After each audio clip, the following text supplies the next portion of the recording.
시청자 여러분 안녕하십니까. 8월 28일 월요일 KBC 뉴스와이드 시작합니다. 박민식 국가보훈부 장관이 광주광역시가 조성 중인 정율성 역사공원 사업의 철회를 요구하면서 이념 논쟁이 또다시 불거졌습니다. 곧바로 정치권 여야 정쟁으로도 번졌는데 내년 총선을 앞두고 정치적 의도가 있는 문제 제기 아니냐 이런 목소리도 나오고 있습니다. 이 문제 관련해서 자세한 이야기 공진성 조선대 정치외교학과 교수 그리고 KBC 이형길 기자와 함께 나눠보도록 하겠습니다. 두 분 안녕하십니까? 안녕하십니까? 지난주 22일이었습니다. 국가보훈부 장관이 정율성의 친북, 친중 행보를 지적하면서 광주시가 추진 중인 기념공원 조성사업 철회를 요구하면서 논란이 시작됐습니다. 오늘 오전에는 이 박 장관이 직접 전남 숭천을 방문했는데 여기서도 이와 관련된 발언을 했다고 합니다. 이 내용 먼저 보고 오시겠습니다.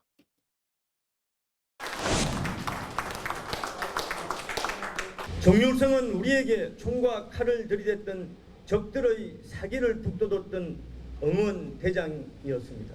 정율성 공원은 반드시 중단되어야 합니다. 단 1원도 대한민국의 가치에 반하는 곳에 사용될 수 없습니다. 네, 방금 보셨다시피 굉장히 수위 높은 발언을 박 장관이 했습니다. 오늘 행사는 사실 순천에서 열린 이제 호국 행사였는데 여기까지 직접 장관이 내려와서 좀 이런 이야기를 했다는 게 의미가 있는 것 같습니다. 이 기자, 오늘 행사 또 어떤 배경에서 오늘 직접 내려와서 이야기를 했는지 그걸 좀 설명해 주시죠.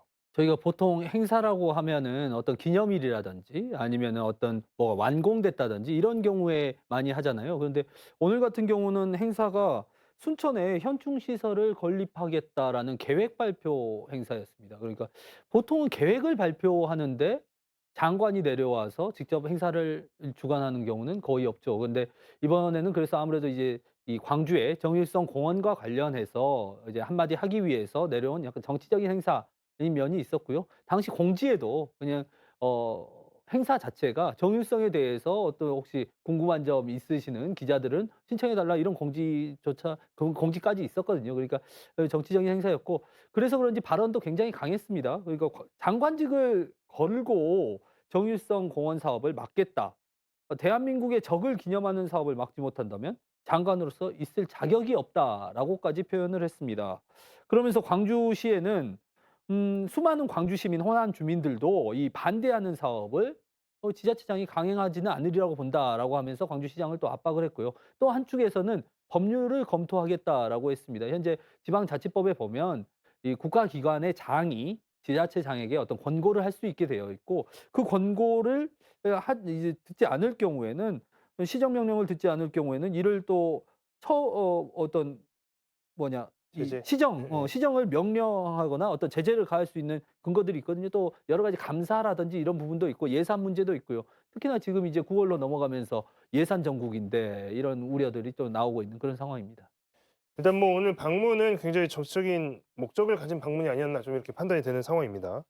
이 문제를 지난 22일에 처음 박민식 장관이 이야기를 하고 그 뒤로 여당에서 또 이 문제에 관련해서 발언을 키우고 또 보수 언론이 이 문제를 집중적으로 다루고 그리고 오늘 다시 장관이 이 지역까지 내려와서 또다시 수위센 발언으로 압박을 이어갔습니다. 이게 일련의 사건 논란이 증폭되어 가고 있는데 이거를 정부와 여당이 논란을 증폭시키고 있는 그림 같습니다. 교수님 어떻게 보십니까? 그렇습니다. 이제 요 사안을 언론을 잘 이제 검색해서 찾아보면 갑자기 2023년에 불거진 사안이 아니라 몇 년 전부터 이런 부분을 이제 지적하는 보수 언론이 있었고 문제 제기를 하는 사람이 없지 않았습니다. 그런데 이제 그때는 별로 이런 주장들이 힘을 얻지 못하다가 이제 와서 이제 이런 주장이 힘을 얻는 데에는 첫 번째는 이제 그 문제 제기를 하는 어떤 사람의 개인의 정치적 의도 이런 것들도 분명히 있겠지만 동시에 이제 윤석열 정부라고 하는 어떤 우호적인 환경 그러니까 이제 그 전 정부에서는 이제 심지어 이 보수 정당에서조차도 별로 이 문제를 그렇게 중요하게 또 심각하게 생각하지 않았는데 지금 환경이 바뀌었다는 거죠. 또 그 환경이 어떻게 바뀌었나를 우리가 생각해 보면 이제 그동안 탈냉전 분위기가 20년 이상 지속되어 오다가 최근 들어서 이제 중국이 이제 미국을 경제적으로나 여러모로 이제 위협하고 추격한다고 하는 우려가 생기면서 이제 미국이 강력하게 이제 중국을 적대시하면서 견제하려는 모습을 보이고 있습니다. 그리고 이제 최근에는 그와 관련해서 한미일 안보 동맹이 이제 체결되기까지 했는데 바로 이제 이런 전체적인 흐름 속에서 윤석열 정부가 적극적으로 친일 또는 일본의 어떤 불편함을 해결해 주려고 하는 적극적 모습을 보이고 있고 이런 환경에서 이제 박민식 장관이 어떤 정치적 의도를 가지고서 이 문제를 이제 굳이 끄집어내서 큰 문제로 만들고 있다고 생각합니다. 음. 자, 일단 좀 전에 이야기했지만 뭐 보훈부에서는 사업 취소를 시키기 위해서 법률 검토도 하겠다 뭐 이렇게 이야기를 하고 있고 윤석열 대통령도 지금 이 문제에 대해서 언급을 했습니다. 공원 뭐 반대한다라는 언급을 했고 이제 이런 것들이 보도도 되고 있는데요. 광주시 입장이 굉장히 난처하게 됐습니다. 네. 광주시 입장은 지금 기본적으로 어떤 입장입니까? 강기정 시장도 오늘 이제 기자들과 만나 이야기를 나눴는데요. 이 정유성 사업 자체가 그 지난 정권, 보수 정권에서부터 시작이 됐다라고 이야기하면서 광주시는 현재 진행하고 있는 사업을 계속해서 진행을 하겠다라는 강한 의지를 표명을 했습니다. 그러니까 이 사업 자체가 사실은 알고 보면 지난 노태우 정권 때부터 시작이 됐고 김영삼 정부 때는 국가 주도로 해서 음악회도 열었는데 이제 와서 광주시의 사업을 지금 와서 멈추라고 하면 사실상 멈출 수가 없다. 그러니까 이게 이미 2020년도에 정일성 공원 같은 경우도 시작이 됐거든요. 그리고 이제 이미 토지 매입까지 다 끝났고 지금에 와서 갑자기 멈추라 이렇게 하는 게 사실은 지자체장으로서는 쉽지 않은 결정이죠. 그 좀 전에 이제 이야기를 해주셨는데 아마 시청자분들도 이제 이런 이야기 처음 들으신 분들이 많으실 겁니다. 이게 노태우 정권 또 김영삼 정권 때 이게 관련된 행사들이 이미 시작이 됐고 또 정부 예산을 받아서 정부 지원으로 된 음악제 이런 사업들도 있고 이제 이런 것들이 좀 이야기들이 나오고 있는데요. 이거 국제음악제라고 하는 행사들을 보면 최근에 여러 사업들이 있습니다. 정일성 음악제뿐만이 아니라 정일성 뭐 공원 이런 것뿐만이 아니라 경남 통영에 있는 뭐 윤희상 뭐 콩쿠르라든지 이제 뭐 이런 부분들이 있습니다. 이게 뭐 신공이냐 반공이냐 뭐 논란이 있을 수 있는 인물이고 공산주의와 관련해서 논란이 있을 수도 있고 또 뭐 항일에 관련해서 또 어떤 흔적이 있는 경우도 있고요. 이런 게 굉장히 지금 많이 있는데 또 어떤 사례들이 좀 있는지 이야기를 해 주시죠. 그러니까 경남 밀양의 김원봉 의열기념공원이 좀 대표적이겠죠. 이곳은 이제 보훈공원으로까지 지정이 돼서 국가에서 하고 있는 건데 이에 대해서 국민의힘 측 관계자는 이렇게 이야기를 하더라고요. 의열기념공원 같은 경우는 밀양에 있긴 하지만 사실은 김원봉이라는 사람이 아니라 항일 독립투쟁을 했던 의열단을 기념하는 공원이다. 그렇기 때문에 어떤 김원봉만 가지고 이야기를 할 수는 없다라고 이야기를 하고요.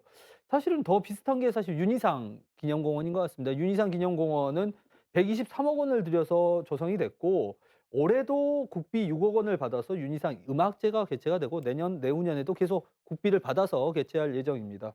거기다 뭐 윤희상은 워낙 국제적으로 유명한 음악가이다 보니까 유네스코에서 윤희상 콩쿠르 같은 경우는 인증을 받았어요. 그래서 윤희상 콩쿠르에서 입선을 하게 되면 지금 병역 혜택도 지금 주고 있거든요. 그래서 지금 뭐 이런 논란들이 예를 들어서 정일성에 대해서 비판을 하니까 그럼 윤희상 음악제도 하지 마라라는 이런 쪽으로 가게 되면은 굉장히 이제 논의가 혼탁해지는 것 같고요. 다만 이런 비슷한 것들이 있는데 왜 광주의 정일성만 콕 집어서 이렇게 비판을 제기하고 사업을 멈추라고 하는지에 대해서 좀 지역민들의 의아함이라든지 좀 뭐랄까 우려가 있는 것은 사실이죠. 이게 뭔가 이 공산주의 관련 논란에 있어서도 뭔가 윤희상이라는 인물에 대해서도 좀 전에 이제 말씀을 해 주셨지만 이게 뭐 그 당시 뭐 이제 간첩 혐의나 이제 이런 것도 있었고요. 그래서 이제 이런 상황이 있는데 말씀하셨던 것처럼 그런데 왜 콕 굳이 광주에서 시비 국비도 지원받지 않고 시비로 추진하는 정일성 공원 조성 사업에 대해서만 지금 이렇게 정부가 장관이 직까지 걸 정도로 반대를 하는지 이 부분에 대해서 좀 정부가 해명을 이 부분에 대한 배경을 좀 더 밝혀준다면 시민분들의 지역민들이 좀 이해를 하는 데 도움이 될 것 같습니다. 자, 이거 20년 넘게 진행되어 온 사업 뭐 비슷한 질문이 다시 갈 수도 있습니다만 진보 정권, 보수 정권 거치면서 계속 추진해 왔던 거죠. 그런데 지금 이제 문제가 되니까 더 이상하다 이런 말들이 나온 거 지금 아니겠습니까? 말씀하신 것처럼 이제 노태우 대통령이 북방 정책의 일환으로 이제 중국과의 관계 개선을 시도했고 그렇게 해서 이제 얼마 전에 우리가 이제 수교 30주년 기념도 하지 않았습니까? 그러니까 이게 기본적으로 우리가 과거 30년 전 환경 분위기를 먼저 기억해야 되는데 국내적으로는 민주화가 이루어졌고요. 그리고 전 세계적으로 탈냉전 흐름이 있었고 그리고 동시에 이제 세계화라고 하는 현상이 나타났습니다. 그러니까 이제 중국이라고 하는 거대한 시장이 열렸고 그곳에 우리나라가 이제 진출해서 사실 지난 20-30년 동안 엄청난 경제적 성장을 이뤘죠. 그러니까 이제 그때는 중국이 시장으로서 굉장히 중요한 존재였는데 갑자기 이제 세계화가 30년 이상 지속되면서 중국 시장의 효용이 어느 정도 인제 다 했다고 판단하면서 갑자기 인제 블록 경제를 만들려고 지금 뭐 미국이 강하게 인제 드라이브를 걸고 있습니다. 그런데 이제 그것을 정말 순진하게 믿고 정말 중국과 우리가 척지고 살 수 있는 것처럼 과거에는 30년 전에 불과 30년 전에는 어떤 그런 뭐 과거의 그 공산주의 경력이나 이런 것들이 전혀 문제가 되지 않는 것처럼 중국의 국가 주석과 악수도 하고 수교도 맺었던 사람들이 갑자기 이 모든 것을 다 이제 6.25에 이제 초점을 맞춰서 6.25 때 적이었으면 앞으로도 평생 적이어야 될 것처럼 모든 것을 지금 몰아가고 있는 거죠. 기본적으로 저는 이것이 이제 큰 여러 가지로 뭐 논리적으로 이제 형평성 차원을 떠나서도 문제가 많다는 생각이 드는데요.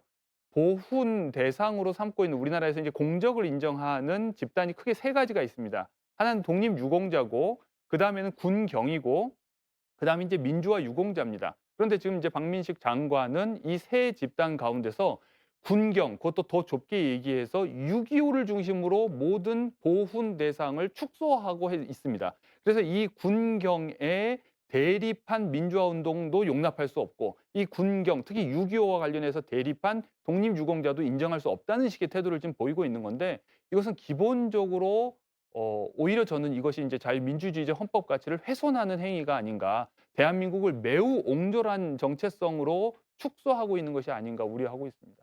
그러면 교수님, 이게 지금 아까도 말씀 이제 이게 짧은 기간 안에 너무나 많은 그 현대사적 변화가 있다 보니까 가치가 굉장히 충돌을 하는 것 같습니다. 이게 보훈이라고 하는 개념 안에서도 이게 공산주의를 가지고 다르게 평가를 하고 또 항일에 대해서 의미를 또 다르게 부여하고 하다 보니까 생기는 건데 이런 이념 논쟁에 대한 여지가 있는 인물들 또 그들과 관련돼 있는 기념 사업이나 이런 걸 할 때 우리 사회가 어떤 기준을 가지고 좀 어떻게 바라봐야 이 문제가 좀 충돌이 일어나지 않을까요? 지금 우리 사회가 그동안 이제 압축 성장을 하면서 방금 말씀하신 것처럼 독립투쟁 기간도 거쳤고 그리고 전쟁도 거쳤고 분단도 거쳤고 그리고 이제 민주화 운동, 반독재 민주화 투쟁도 거쳤습니다. 그렇기 때문에 굉장히 짧은 시간에 다양한 정체성을 우리 안에 가지고 있는데 그렇기 때문에 우리가 지난 몇십 년 동안의 논쟁을 통해서 어느 정도 합의한 바는 뭐냐면 우리가 모든 것을 전부 아니면 전무식으로 해결할 수 없기 때문에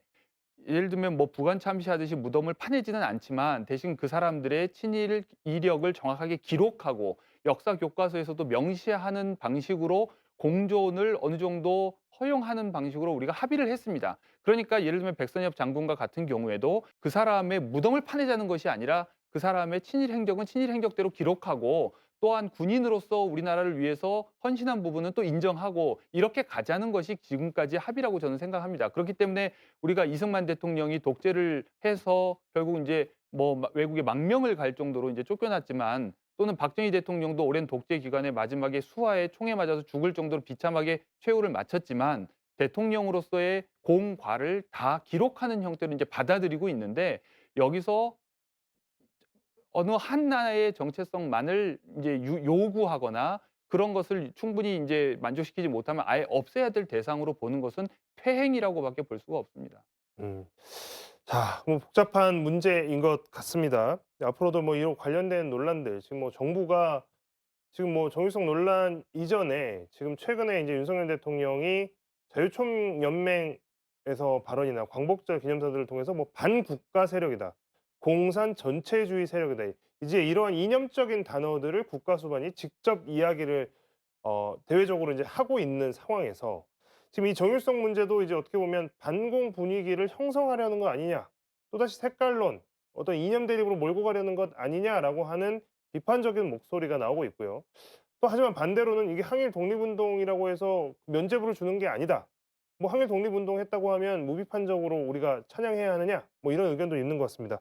정일성 논란을 통해서 불거진 민심, 여론, 뭐 지역민들의 여론들 뭐 어떻게 지금 나타나고 있는 것으로 보입니까? 사실 정일성 역사공원을 정일성이라는 분을 아시는 광주 시민들이 그렇게 많지는 않은 것 같아요. 뭐 여론조사를 해본 건 아니지만 거의 한 10명 중에 한두 분 정도만 알고 계시는 것 같고, 실제로 이 정일성에 대한 기사를 지난 한 30-40 년을 검색을 해 보면 대한민국 전체 언론에서 처음으로 정일성이라는 단어가 등장을 하는 게 92년도 노태우 정권에서 방중을 한 다음에 수교 기념 방중을 해서 그때 만찬장에서 정일성이라는 사람의 애국가를 지었는데 "한국 분이라고 하십니다."라고 하면서 같이 우호를 다지는 게 처음 등장을 하고, 광주에서도 그때만 하더라도 등장을 하지 않습니다. 광주에서는 이제 2002년, 2003 년을 지나면서 이른바 이제 황일봉 전 남구청장이 이 이 사업을 추진을 하게 되거든요.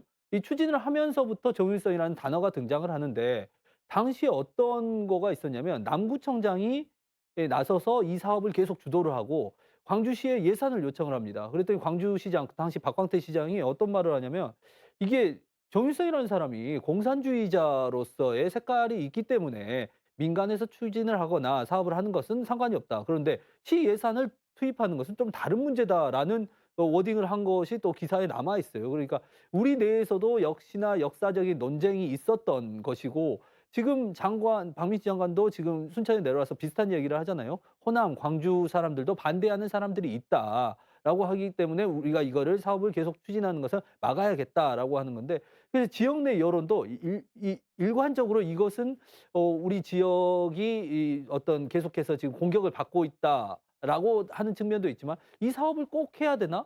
이 사업이 무슨 사업이지? 라고 하는 그런 측면도 있고, 오히려 또 극렬히 반대하시는 분들도 이번에 보수단체 집회에 광주 지역 분들도 시청 앞에서 참여를 하셔 가지고 "이 사업을 빨리 취소를 하라."라고 촉구하는데 시민들도 많이 참여를 또 실제로 했습니다. 네. 사실 이 정일성이라고 하는 인물 자체가 이번 논란을 통해서 오히려 인지도가 굉장히 높아져 버린 느낌이 좀 있습니다. 지역민들께서도 뭐 잘 모르는 사업, 또 잘 모르는 인물에 대한 이야기였다가 논란이 커지면서 또 이제 다시 한번 '이게 뭐 어떤 상황이지?'라고 하면서 입장들이 좀 굉장히 혼란스러운 지역의 상황이 이어지고 있는 것 같습니다. 자, 근데 여권 안에서도 이와 비슷한 이야기들과 관련해서 최근 이제 정부에서 자꾸 이제 이념적인 대립이나 이제 그 공산주의에 대한 공격, 이제 공산주의에 대한 뭐 강한 워딩들이 계속 이제 나오면서 최근에 이제 정부 부처의 이런 움직임들에 대한 비판도 사실 좀 있습니다. 국방부가 최근에 육군사관학교 내에 설치된 독립군 영웅 김좌진 장군, 또 홍범도, 지청천, 이범석 장군이나 이 신흥무관학교를 세운 이회영 선생의 흉가를 또 철거하기로 하면서 또 논란이 한번 일었는데요. 뭐 여권 안에서도 지금 비판이 일고 있는 상황입니다. 아까 말씀해 주셨던 맥락에서 정부가 이렇게까지 지금 하는 거 여권 안에서도 지금 비판이 나올 정도인데, 이렇게 하는 배경은 뭐가 있을까요? 저는 이것을 이제 개별적으로 떨어져 있는 사안으로 보아서는 안 되고 하나로 다 이제 연결되어 있는 사안이라고 이제 생각하는데요. 여기에 이제 기본적으로 깔려 있는 것은 이제 우리나라 현대사에서 계속해서 오랫동안 지속되어 왔던 역사 전쟁, 이제 한국 현대사를 이제 뭐 국가 기원 뭐 시점과 관련해서도 마찬가지인데, 정부가 임시정부 수립과 함께 대한민국 정부가 이제 수립이 된 것이냐, 아니면 1948년에 비로소 대한민국이라고 하는 국가가 이제 탄생한 것이냐, 이제 이런 논쟁하고도 연결되어 있습니다. 그러니까 끊임없이 이제 그 1948년을 건국으로 보려고 하는 사람들, 이런 사람들이 이제 보통 수정주의자라고 얘기를 하는데, 이 역사 수정주의자들은 그렇기 때문에 이제 일제 시대에 대한 좀 비중을 좀 낮게 보고 있죠. 그러니까 사실 그때는 조선이 좀 무능력하고 약해서 국권을 빼앗긴 것을 가지고서 일본 탓을 언제까지 할 거냐, 일본한테 언제까지 사과를 요구할 거냐, 이제 이런 생각이 기본적으로 깔려 있습니다. 그런데 이제 좀 전에 말씀드린 것처럼 최근에 이제 미국이 중국을 강하게 견제하면서 한미일 삼각 동맹 체제를 구성하고, 그리고 이제 동아시아에서 자신들이 해야 될 역할 상당 부분을 일본을 군사적으로 정상화함으로써 이제 비용 면에서나 여러 가지 이제 군사력 면에서 이제 해결하려고 하는 이 입장을 보이고 있기 때문에, 바로 일본의 이제 한반도에 대한 역할을 인정하기 위해서는 남한 내에서 어느 정도 이제 입장 정리가 될 필요가 있는 거죠. 그런 의미에서 안 그래도 이제 역사 전쟁이 물밑에서 이제 지속되어 왔는데 우호적인 환경에서 이제 표면으로 드러났고, 그래서 이 기회에 기본적으로 반일 정체성, 대한민국이라고 하는 나라의 정체성을 항일 정체성이 아닌 반공 정체성으로 분명히 하면서 이제 이 항일 운동 그러니까 독립 운동과 관련된 부분들을 조금 더 뒤로 배제하려고 하는 움직임이 이제 노골적으로 나오는 것이 아닌가 이렇게 생각을 합니다. 항일과 반공이라고 하는 그 남한 사회가 갖고 있는 중요한 두 가지 역사적인 사례, 역사적인 교훈에서 아무래도 이 반공의 방점이 찍히고 좀 항일에 대한 것들이 국제사회에서 충돌을 일으킬 수 있는 여지가 있는 것들을 좀 뒷순위로 밀려나지 않겠느냐라는 이제 분석을 해주셨고요. 그렇다면 이제 다시 지역의 이야기로 좀 돌아와 보겠습니다. 정부의 이런 움직임들, 정부의 이런 분위기들, 정부 여당 윤석열 대통령은 특히 대선 과정에서부터 또 지금까지도 최근까지도 이 호남에 대한 애정을 나는 가지고 있다. 이거 분명히 밝혀왔거든요. 강조해왔고 또 국민의힘도 이번 정부 들어서서는 서진 정책이라고 표현되는 이른바 호남에 대한 애정과 관심 많이 쏟겠다 이런 약속을 했는데 지금 이제 이야기하다 보는 그런 반공에 대한 메시지를 전달하다 보니까 이 지역과 충돌하게 되는 상황들이 발생을 하고 있습니다. 이거 엇박자에 대한 우려가 있는데 호남 지역에서는 호남 지역에 대한 애정, 말해왔던 애정 계속 유지될 수 있을까요? 그런 의미에서 이제 선별적 애정이죠. 그러니까 예전에 이제 일본이 이제 조선을 지배하던 시절에 선량한 조선인과 불량한 조선인을 구분했던 것처럼 이제 본인의 생각에서는 선량한 대한민국 국민이 있고 아주 불온한 대한민국 국민이 있듯이 선량한 호남민이 있고 그렇지 않은 호남민이 있다고 생각을 하는 것 같습니다. 그래서 계속해서 강한 어떤 구별의 언어가 지금 나오고 있고 실제로 여러 가지 행보를 봐도 이제 같은 전라도라고 하더라도 지금 이제 뭔가 약간 이제 정부에 대해서 전향적인 태도를 보이고 있는 지역과 그렇지 않은 지역을 계속 이제 가르고 있죠. 이제 이것이 앞으로 예산이나 각종 정책 집행을 통해서 아주 노골적으로 드러날 거라고 생각을 하고요. 그렇게 되면 결국 이제 예산이나 각종 정책에서 소외되는 지역 내에 이제 분란이 일어나겠죠. 이제 그것을 유발하려고 하는 것이 아닌가. 그렇게 해서 말하자면 이제 불량한 사람들을 고립시키려고 하는 어떤 의도 또는 의도는 없더라도 그런 효과를 사실상 낳을 텐데 그것이 의도한 대로 흘러갈 것인지 오히려 역효과가 나지 않을까 저는 그런 생각이 듭니다. 이 기자 이번 뭐 정일성 논란도 사실은 지금 뭐 퇴로가 없어 보입니다. 네. 아까도 말씀하셨지만 뭐 박민식 장관은 직을 걸겠다고 했으니까 사실 광주시가 이거 포기 안 하면 이거 그냥 정면 충돌하는 치킨 게임이 된 양상인데 네. 이거 결국에는 또 지역에 대한 불이익으로 돌아오지 않을까 이런 우려 당연히 있을 수밖에 없을 것 같은데. 그런 우려가 있습니다. 그러니까 당장 수요일 날 국민의힘 광주시당과 광주시가 예산정책 협의회를 갖기로 했습니다. 이 예산정책 협의회는 내년도 예산에서 국비를 얼마나 받아올 수 있을지에 대해서 논의를 하는 것이고 그래서 매년 이제 저희가 이제 여야를 불문하고 계속해서 광주시는 요청을 하는 입장인데 근데 이 회의가 취소될 가능성도 지금 제기가 되고 있습니다. 국민의힘 내부에서는 지금 정일성 공원 사업으로 거의 시끄러운데 국민의힘에 지금 예산을 달라고 하는 광주시의 이야기를 들어주고 그걸 또 중앙당에 얘기하는 것이 맞느냐라는 이런 여론이 있다고 해서 당장 이틀 남은 행사를 좀 취소할 수 있다 이런 이야기들도 나오고요. 이게 또 지난 잼버리 때도 좀 연상이 되는데 그때하고 더 지금 상황이 악화된 게 당시에는 국민의힘의 이쪽 지역 인사들이 이 잼버리의 문제를 어떤 호남의 문제로 등가시켜서 안 된다. 그렇게 해서는 안 된다라는 이런 여론들이라도 있었는데 지금 이 정일성 사업 같은 경우는 지역 전반적으로 이런 그 여론들이 계속해서 이런 식의 사업을 해왔냐라는 식의 그런 여론들도 존재를 하거든요. 그러다 보니까 더 이제 이 지역이 좀 고립되고 뭐 이런 측면들이 있는 그런 상황이고 또 말씀하셨다시피 지금 예산 정국에 이런 것들이 절대 지역에 지금 이로운 게 없죠. 거기다 또 광주시가 지금 퇴로가 없다라고 말씀하셨는데 두 가지 정도가 있는 것 같습니다. 그냥 아예 그냥 이 사업 자체에 대해서 백지화를 선언을 하거나 아니면 이제 조금 시간 끌기, 이 사업에 대해서 조금 더 어떤 공청회도 열어보고 그 역사적인 의미나 우리 지역에서의 그 필요성에 대해서 다시 한번 살펴보겠다라는 좀 뭐랄까요? 이게 좀 지연시키는 방법이 있을 것 같고 아니면 정말 그대로 이대로 이 역사공원 이름은 바꾸겠다. 이름이 정일성을 기리는 거기 때문에 뭐 항의를 기린다거나 이런 역사공원으로 바꾸겠다 이런 것도 지역 내에서는 충분히 뭐 가능하지 않을까. 지금 예산 자체가 다 12이기 때문에요. 그 48억인데 그 30억 정도가 그 부지 매입비라고 그러더라고요. 그래서 사실 그 큰 공원도 아니고 그러다 보니까 충분히 사업을 변화시킬 수 있는 그런 가능성 여지는 남아 있는 것 같습니다.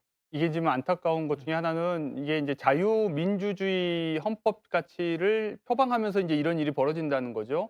문제는 이게 이 사실 하나의 이슈로 다른 것들을 이제 묶어서 연동해서 벌을 주는 방식인데 이게 이제 뭐 거의 노골적인 블랙리스트가 아닌가. 그러니까 어떤 점에서 마음에 안 드는 지역이나 어떤 기관은 다른 모든 일과 관련해서도 손해를 보게 만들어서 본때를 고쳐주겠다.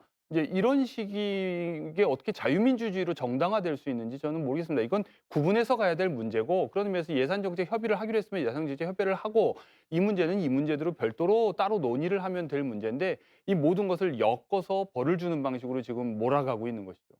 뭐 일단 그 정치의 영역인 예산 집행, 뭐 예산 협의회, 예산 정책 협의회 자체가 무산된 것 자체가 어떤 좀 시그널이지 않을까 해서 좀 우려가 있을 수밖에 없을 것 같습니다.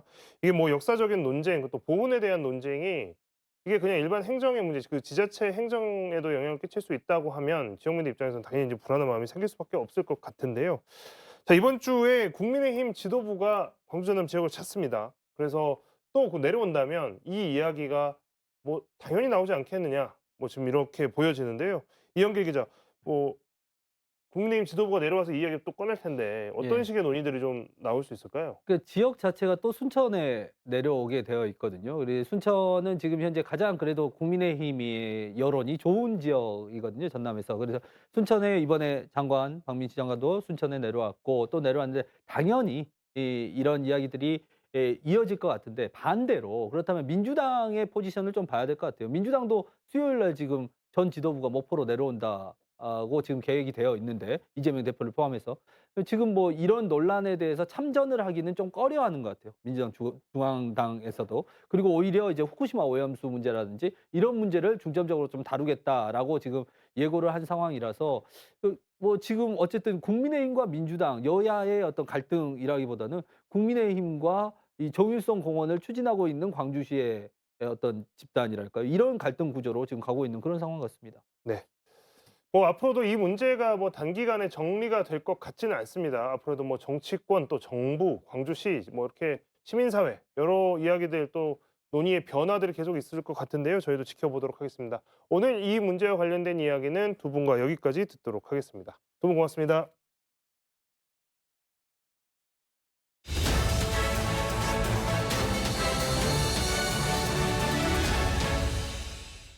서울광역방송센터입니다. 국방부가 육군 사관학교 내 홍범도 장군을 비롯한 독립군 영웅 5분의 흉상 이전을 추진하는 것과 관련해 문재인 전 대통령이 페이스북에 대한민국의 뿌리가 임시정부에 있듯이 우리 국군의 뿌리도 대한독립군과 광복군에 있음을 부정하는 것입니다. 라며 부디 숙고해주기 바란다고 깊은 우려를 나타냈습니다. 여의도 초대석 박지원 전 국정원장과 함께 관련 얘기 해보겠습니다. 원장님 어서 오십시오. 네, 안녕하세요. 이 5분이 홍범도, 지청천, 이회영, 이범석, 김좌진 장군 5분인데 이 5분 흉상이 문재인 정부 때 육사 내에 군인들이 실탄 사격한 그 탄피들 녹여가지고 흉상을 만들어서 육사 내에 모셨는데 이걸 옮긴다고 하는데 어떻게 보시나요, 원장님은? 5 독립 영웅을 네. 옮기면은 나라가 바로 서나요? 그 자리에 백선엽 대장 동상을 세우면 역사가 바로 서나요? 도대체 윤석열 대통령은 네. 할 일은 안 하고 네.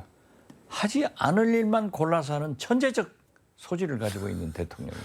이게 있을 수 없는 거예요. 아니, 근데 제가 이거를, 최근에 달짝지근해 유해진 씨가 주연한 영화를 봤어요. 네. 봉오동 전투 유해진 씨가 나왔거든요. 네. 홍범도 장군 아니에요? 그 소리를 듣고 좀 껄쩍지근해요. 그건 안 해야죠. 근데 이거를 뭐 대통령이 하시는 거라고 볼 수가 있을까요? 그냥. 그러니까 네. 이종찬 광복회장께서 말씀하신 대로 네. 이러한 것을 건의하는 음. 국방부 장관 자신 없으면 나가라. 이게 윤석열 대통령은 본인도 문제지만 네. 참모들이 진짜 이건 전능아들이 하는 것 같아요. 이거 어떻게 이런 일을 해요? 이게 그럼 윤 대통령 뜻이 아니라면 국방부 장관을 뭐 경질하거나 그런 얘기 꺼낸 사람들을 뭐 잘라야 된다 뭐 그런 말씀인 건가요? 그러면? 저는 그렇게 생각해요. 이런 것을 네. 참모들을 정리하지 않고는 네. 윤석열 대통령이 실패한다. 근데 이게 지금 보면은 홍범도 장군 유해가 국내 송환돼서 현충원에 안치되고 했던 게 문재인 정부 때고 건국훈장 대한민국장도 문재인 대통령이 추서했고 이 5분 흉상도 앞서 잠깐 얘기를 했는데 문재인 전 대통령 때 육산에 건립이 됐고 이거 뭐 결국 이것도 문재인 흔적 지우기 아니냐 뭐 이렇게 보는 시각도 아니, 있는 누구 것 같은데. 흔적을 지우건 네. 지금이 21세기입니다.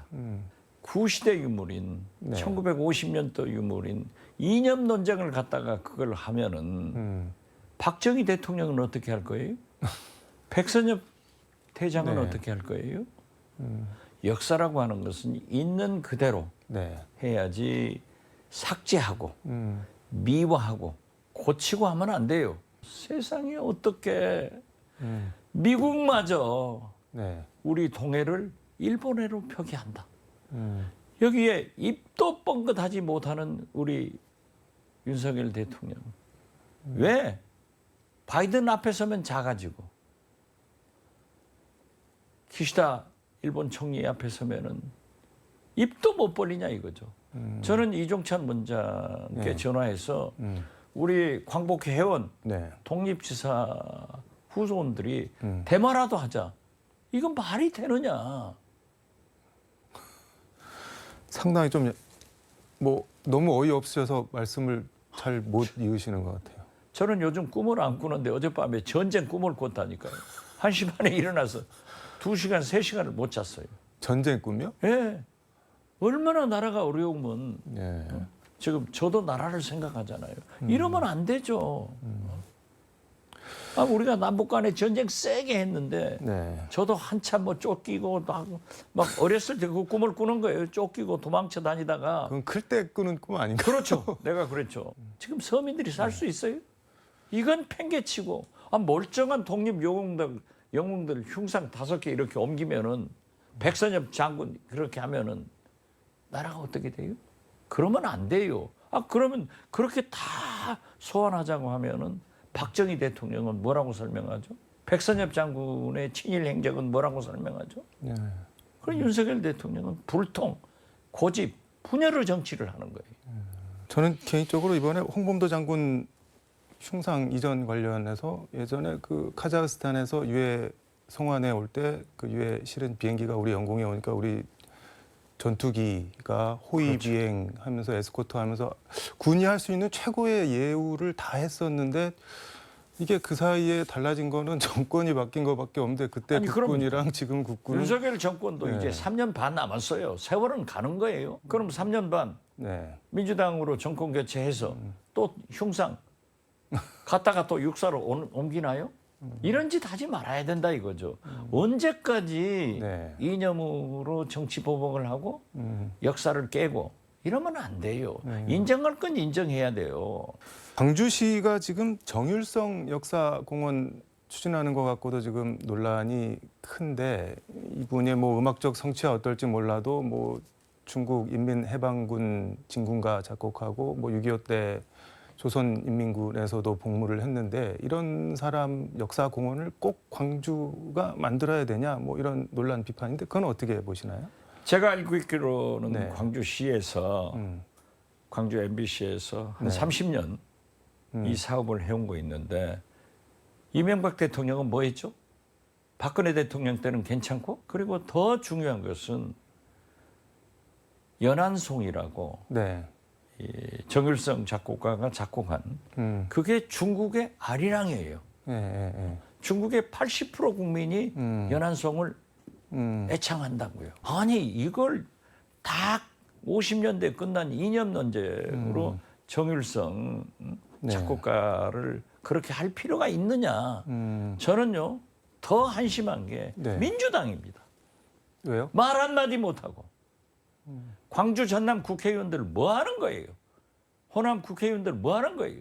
아무 소리 못해. 그만큼 강기정 시장 민감해서 하나한테 그런 거예요. 맡겨놓고 그게 말이 돼요? 저는 이 문제는 네. 광주시장과 광주 시민들한테 맡겨놓아야지 논쟁하지 마라. 이것도 안 할 일을 하는 네. 윤석열 정부의 일이에요. 정일성 작곡가 그 연화송 같은 경우는 그 모택동 홍군 대장정 이거를 칭송한 노래서 어쨌든 이념색이 어떻게 됐든 네. 있다니까요. 네. 있다고요. 그러한 것을 네. 우리가 백선엽 장군 친일 행적을 음. 박정희 대통령의 공산주의 사형 원고까지 받았잖아요. 네. 이런 것도 그분들의 공로가 더 크기 때문에 다 지웠잖아요. 생각하지 않잖아요. 왜 자기들 사람들은 덮고 아니 광주 시민이 네. 광주 시장 30년간 계속해온 이명박 때는 괜찮고 박근혜 때는 괜찮고 왜 윤석열 이러면 안 된다 이거죠. 그래서 저는 그게 30년씩이나 지금 추진해온 지금 사업인가요? 제가 알고 있기로는 20, 30년 추진한 거예요. 그래서 저는 예. 맡겨둬라. 음. 광주 강기정 시장과 네. 광주 시민들한테 맡겨둬야지 그런 이념은 구시대 유물이에요. 네. 그래서 우리는 네.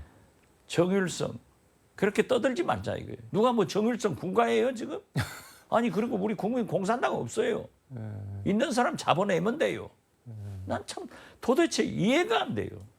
떠들지 말자, 이제 정일성에 대해서 떠들지 말자 이렇게 말씀을 하셨는데 윤석열 대통령이 국민통합위원회 1주년 성과 보고 및 2기 출범식 비공개 회의에서 이런 말씀을 했다고 하는데 정일성 공원 조성이 통합과 관용이라 해석된다면 자유와 연대, 통합 기반이 무너지는 것이다. 이렇게 아니, 의미를 세게 부여를 하셨던데 그것은 대통령의 견해지만은 이념은 떠난 거예요. 그래서 대통령께서 네. 그런 말씀하시면 안 돼요. 아니 후쿠시마 핵오염수 방류에 대해서는 입도 뻥긋하더라. 이런 반론도 있던데 그 뭐 중국이랑 친교도 좋고 관광객 뭐 많이 맞는 것도 좋은데 그럼 뭐 일본 관광객 모으자고 이토 히로부미 공원 만들 거냐 뭐 이렇게 얘기하는 사람들도 있던데요. 아니 글쎄요. 네. 그건 있죠. 음. 있겠죠.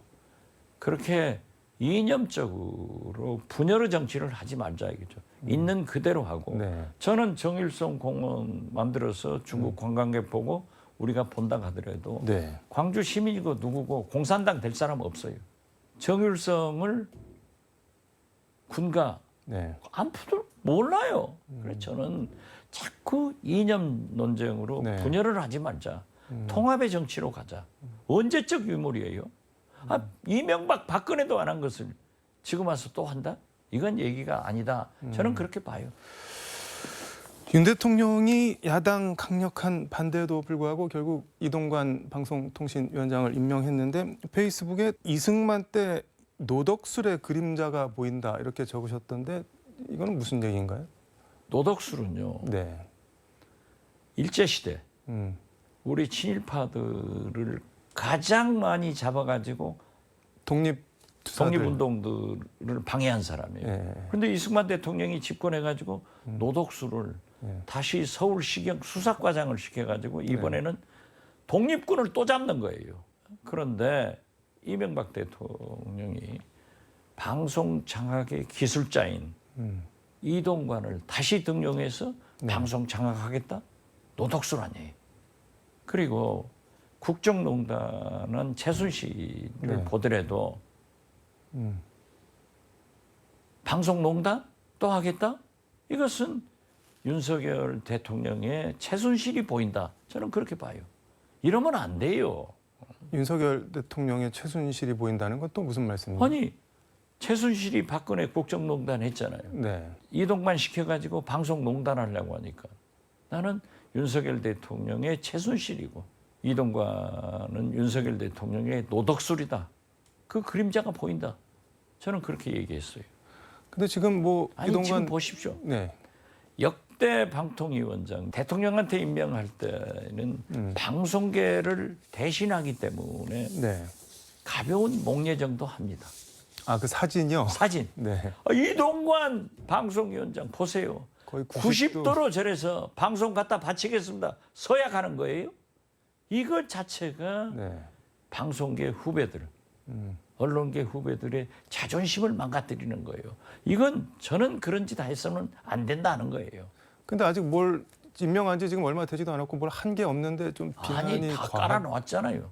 MBC 이사장 이사, 네. 방송문화진흥회, KBS 다 방송심의위원장 다 잘라내잖아요. 딱 카페트 깔아가지고 이제 보세요. MBC 사장, KBS 사장, EBS 사장, 방송심의위원회 위원장 다 바꾼다고요. 네. 이러면 되냐 이거죠. 꼭 이렇게까지 해가지고 혁명적으로 이게 지금 5.16 혁명 난 것 같아요. 근데 여권에서는 뭐 KBS 사장 갈고 뭐 이렇게 한 거는 문재인 정부 때도 그렇게 하지 않았냐? 나는 그걸 바꾸다고 하는 것을 네. 응? 예. 내가 KBS 사장 같으면은 이 지옥을 안 당하고 사표 내버려요. 네. 제가 얘기했다니까요. 제가 방송 출연을 네. 매주 격주로 KBS에 5건을 했어요. 네. 다 자르더라고요. 언제요? KBS에서 제가 얘기했어요. 그분들한테. 나를 자르는 것은 좋지만은 당신들이 잘린다. 그거 딱 가잖아요. 그래서 저는 언론인은요. 네. 저항할 건 해야 되는 거 아니에요? 지금 저렇게 순한 양이 돼가지고 풀밭 같아서 놀아? 이건 아니죠. 그렇기 때문에 네. 어떤 경우에도 저는 이동관 방통위원장이 네. 국민들이 바라는 것을 알았다고 하면은 그렇게 임명장 받고 90도로 절하면은 이게 뭐예요? 기자, 방송인들이 지금 자존심이 얼마나 상해요? 알겠습니다. 이 얘기는 여기까지 하고 민주당 얘기 잠깐 해보겠습니다. 이재명 대표가 대전 방송 인터뷰에서 뭐 일각에서 제기되는 조기 사퇴론에 대해서 그렇게 하기를 바라는 여당이 그럴 거고 일부 입장이 있을 수 있다 이러면서 내년 총선 뭐 본인이 반드시 이기겠다 하면서 조기 사퇴론 일축했는데 여당에서 이재명 대표의 조기 사퇴를 바란다고 이재명 대표는 인식을 하고 있는 것 같은데 그건 어떻게 그러잖아요. 지금 보세요. 네. 400여 변의 압수수색을 했는데 증거가 없어요. 네. 보고 싶다 증거야. 네. 아까도 말씀드렸지만은 네. 윤석열 정부는 정치는 검찰 수사하듯 수사는 정치하듯 하니까 안 되는 거예요. 그리고 보세요. 윤석열 대통령 취임하자마자 5년 후에 있을 대통령 후보 여론조사를 한 게 아마 세계사에 없을 거예요. 그때마다 지금 1년 반간 이재명이 한 번도 1등을 놓친 적이 없어요. 국민이 지지하지 않냐 말이에요. 그래서 김대중 대통령은 정치는 내 생각이 중요한 게 아니라 국민의 생각을 따라하는 거예요. 지금 국민이 지지하는데 누구 조라고 사퇴해요? 증거 나오면 구속되면 저도 사퇴하라고 할 거예요. 그렇지만 아니잖아요. 그 검찰이 얼마나 비겁해요. 회기 중에 비회기 중에 하라고. 비회기 중에 했는데 왜 안 해요? 이제 9월 달에 하겠다? 이것은 저는 민주당을 리트머스 시험지에 들고 가는 거예요. 분열시키려고. 이러면 안 되죠. 국민이 지지한다고 말씀을 해주셨는데 이렇게 국민이 뭐 차기 대선 후보 압도적 1위로 여론조사는 계속 나오는데 그래도 왜 민주당 안에서는 이재명 대표로 총선 안 된다 어렵다 뭐 이런 얘기들이 왜 계속 나오는 걸까요? 그것이 건강한 민주당이에요. 그게 건강한 거예요. 모두가 다 따라가서 명령에 복종한다면 그것은 윤석열의 국민의힘이에요. 윤석열 대통령은 대표도 나오지 마라. 이준석, 유승민 안 돼. 최고위원, 원내대표 당직 그러지만은 네. 침몰할 사람 배 타지 말아 가잖아요. 당이라고 하는 것은 다양한 의견이 있는 거예요. 아니 이상민 의원 등 네. 그런 얘기를 할 수 있는 게 민주정당 아니에요. 단 저는 이재명 대표에게 얘기해요. 저는 만나지는 않지만 전화는 자주 합니다. 네. 당신이 더 소통해라. 이상민, 조응천, 이원욱 네. 이런 분들이 대표적인데 만나서 김대중처럼 김대중도 나가라고 막 하거든요. 그럼 저한테 동교동으로 모시고 와라 해서 식사하면서 우리 당이 이런데 내가 이런데 도와달라. 지금은 단결하자. 이런 얘기를 하는데 그 소통도 안 하는 것은 이재명 정치의 한계예요. 그것은 잘못이에요. 그렇지만은 저는 명령이 통하는 것은 검찰총장은 되지만은 정치는 안 돼요. 대통령이 명령해도 정치는 안 돼요. 그래서 저는 네. 어떻게 됐든 지금 현재 민주당은 최대의 개혁 혁신은 단결이고 네. 강한 민주당이 돼야 된다. 그래서 윤석열 정부와 네. 투쟁해야 된다 이거죠. 후쿠시마 오염수도 반대하고 동해 일본에도 반대하고 이런 것을 해야지. 이게 뭐 하는 거예요 지금? 뭐 김부겸 대안론 등등 해하고 플랜 B 얘기들이 계속 나오는데 아니 어제는 그것은 그냥 이재명 대표 체제로 언론에서 가는 게 또 맞다고. 이 정치인들이 얘기하는 거예요. 네. 아 저한테도 네. 비대위원장 소리가 처음에 나왔잖아요.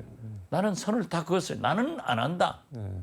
지금 그런 걸 얘기할 때가 아니에요.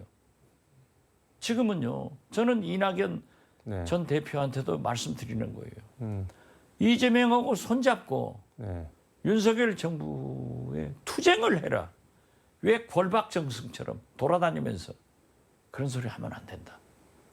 그렇게 해야 이낙연의 길이 있는 거예요. 만약 네. 이재명 대표가 검찰에서 요지부동의 증거를 내서 사법부에서 네. 영장을 발부한다고 하면은 감옥에서 뭐 공천을 하겠습니다. 그렇게 이낙연이 싸워줘야 당원들이 국민들이 다음은 이낙연이다 이렇게 하는 거예요. 그러니까 안 싸우고 골박정승으로 돌아다니면서 하면 안 된다 이거예요. 저는 수박들한테도 네. 진정해라. 지금은 개나 고동이나 뭉쳐야 된다. 윤석열 정부하고는 싸워야 된다 이거예요. 네. 그것이 김대중이에요. 근데 요즘 보면은 이낙연 전 대표는 약간 뭐랄까 독자적인 길을 걷는 아니, 듯한. 독자적인 길을 가서 네. 신당을 창당하겠어요. 뭘 하겠어요. 이재명 망하면 내가 한다? 이런 심보는 버려야 돼. 그러면 안 돼. 들어가서 이재명하고 손잡고 계속 싸워서 예. 이겨야지. 그래서 나는 예. 이재명, 이낙연 두 지도자가 손잡고 싸워라 이거죠. 그러면 저도 뒤따라 다니려고 그래요. 네. 이게 말도 안 되는 짓이지. 알겠습니다. 오늘 시간이 다 돼서 너무 말씀... 내가 흥분했나요? 아닙니다. 말씀 이게 잘 지금 들었습니다. 나라 꼴이 아니에요. 살짝 오죽하면 내가 꿈을 꾸었겠냐. 알겠습니다. 오늘 말씀은 여기까지 듣도록 하겠습니다. 고맙습니다. 네, 감사합니다. 지금까지 서울광역방송센터에서 박지원 전 국정원장과 함께 전해드렸습니다.